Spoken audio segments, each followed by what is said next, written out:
Imagine two nations once bound by unbreakable alliance, sharing secrets of power and prosperity, only to become bitter foes locked in a shadow war that threatens the world.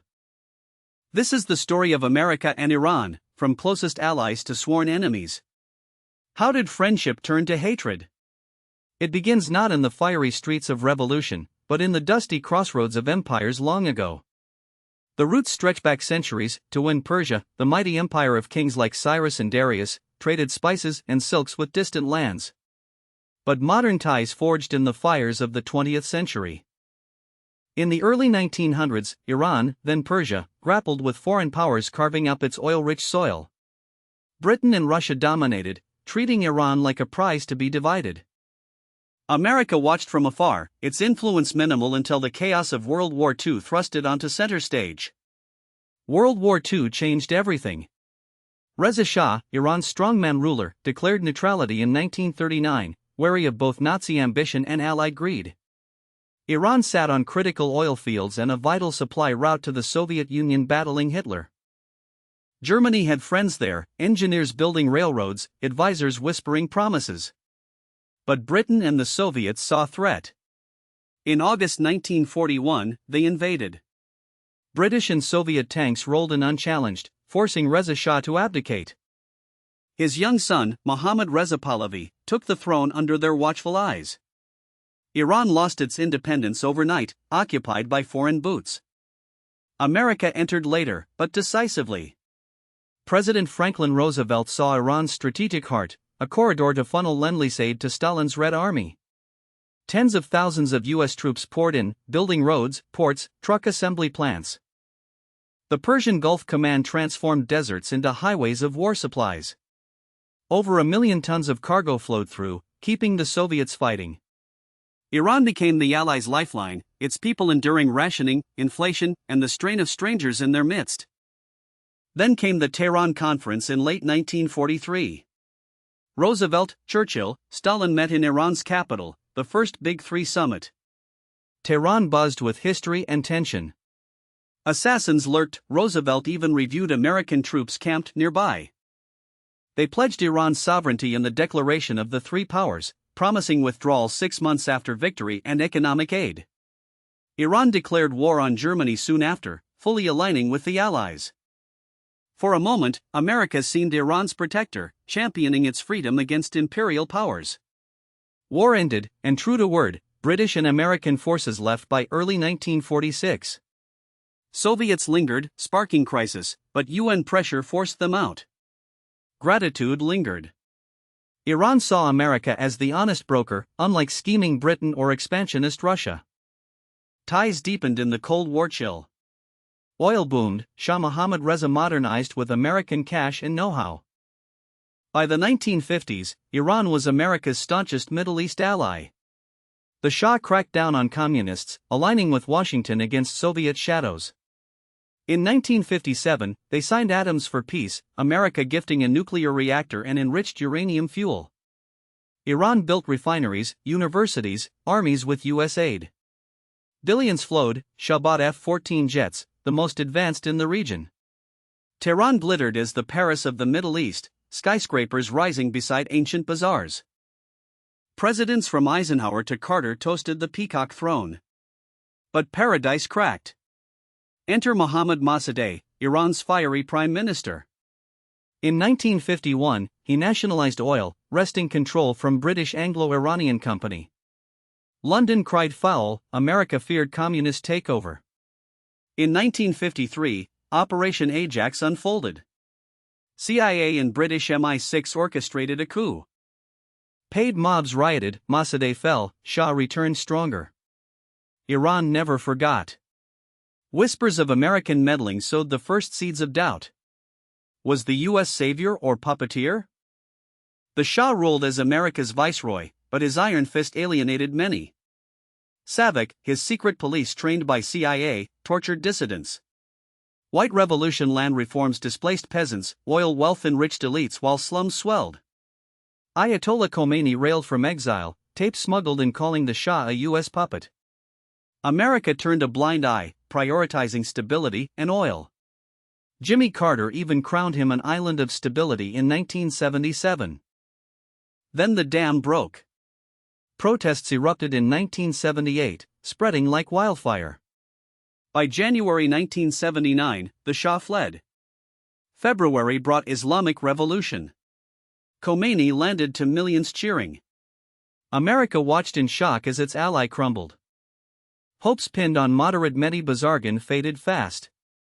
Revolutionaries saw U.S. as the great Satan behind decades of oppression. November 11, 1979, students stormed the U.S. Embassy, taking 52 Americans aged for 444 days. Humiliation seared American psyche. Khomeini cheered it as Second Revolution. Failed rescue mission Delta Force crashed in desert, compounding rage. Sanctions bit, ties severed. Iran rebuilt under theocracy, exporting revolution. America armed Iraq's Saddam Hussein in the 1980s war, tilting against Tehran. Chemical attacks killed thousands, U.S. Navy clashed with Iranian ships in the Gulf. From occupation bridge to coup architects to revolution bystanders, trust evaporated. Iran viewed America as hypocrite, preaching freedom while propping tyrants. America saw fanatic mullahs rejecting modernity. Oil, ideology, power plays intertwined.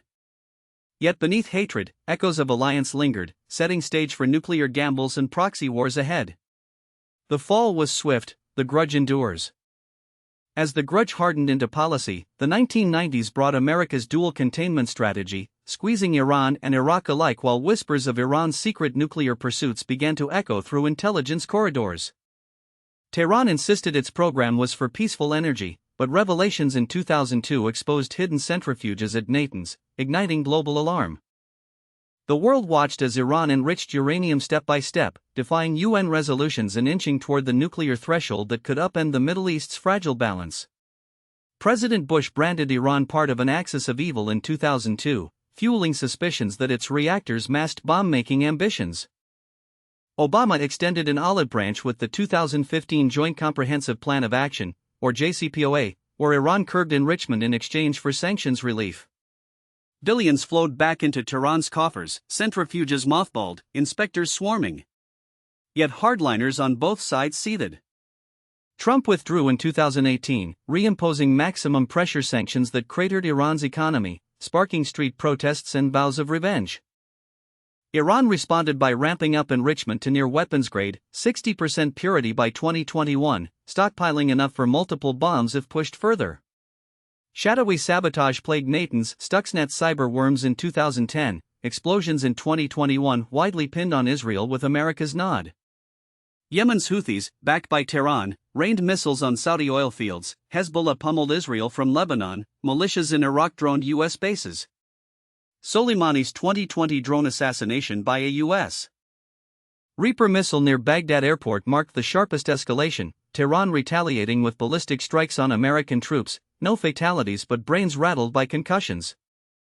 Biden sought to revive the deal, but talks in Vienna dragged, ensnared by Iran's demands for guarantees against another U.S. pullout in Tehran's galloping nuclear advances. By 2024, amid Gaza's war, Iran showered Israel with hundreds of drones and missiles, direct confrontation at last. America aided interception, its THAAD batteries shielding Tel Aviv. Ship seizures in the Gulf, cyber attacks on infrastructure, assassinations of nuclear scientists. Oil prices spiked with every tanker threatened in the Strait of Hormuz, through which a fifth of the world's crude sails. Trump's 2025 return to the White House promised a tougher line. He dispatched envoy Steve Witkoff to Oman-mediated talks, dangling sanctions relief for total nuclear dismantlement. Iran balked, insisting on its right to enrich for energy. Khamenei thundered against the Great Satan, calling proposals outrageous. Trump warned of consequences, pushing for a uranium handover to a third country. Tehran refused, amassing highly enriched stockpiles within its borders. Mistrust choked progress, Foreign Minister Arachi cited decades of betrayal. Then, on February 28, 2026, the powder keg ignited. U.S. and Israeli forces unleashed a barrage unlike any before, precision strikes demolishing Natanz, Fordow, and other nuclear crown jewels. Bunkers vaporized, centrifuges reduced to slag. The assault pierced the heart of Tehran's power, Supreme Leader Khamenei's compound shattered, his assassination confirmed in the rubble. Defense Ministry headquarters, intelligence hubs, military bases all hammered to cripple retaliation.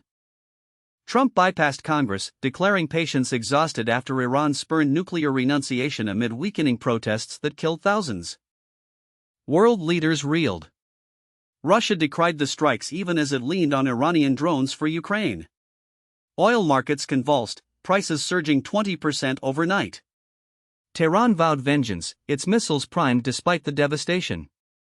Trump framed it as regime change opportunity, toppling mullahs battered by internal fury.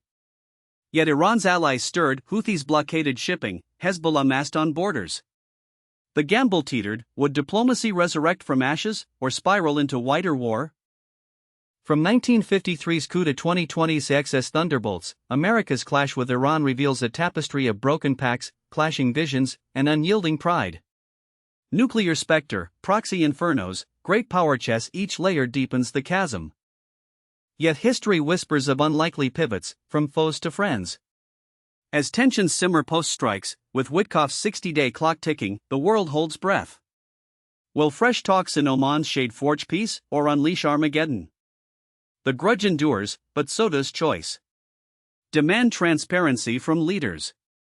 Question narratives. Understand the roots to uproot the hate. Peace hinges not on victory, but vision shared.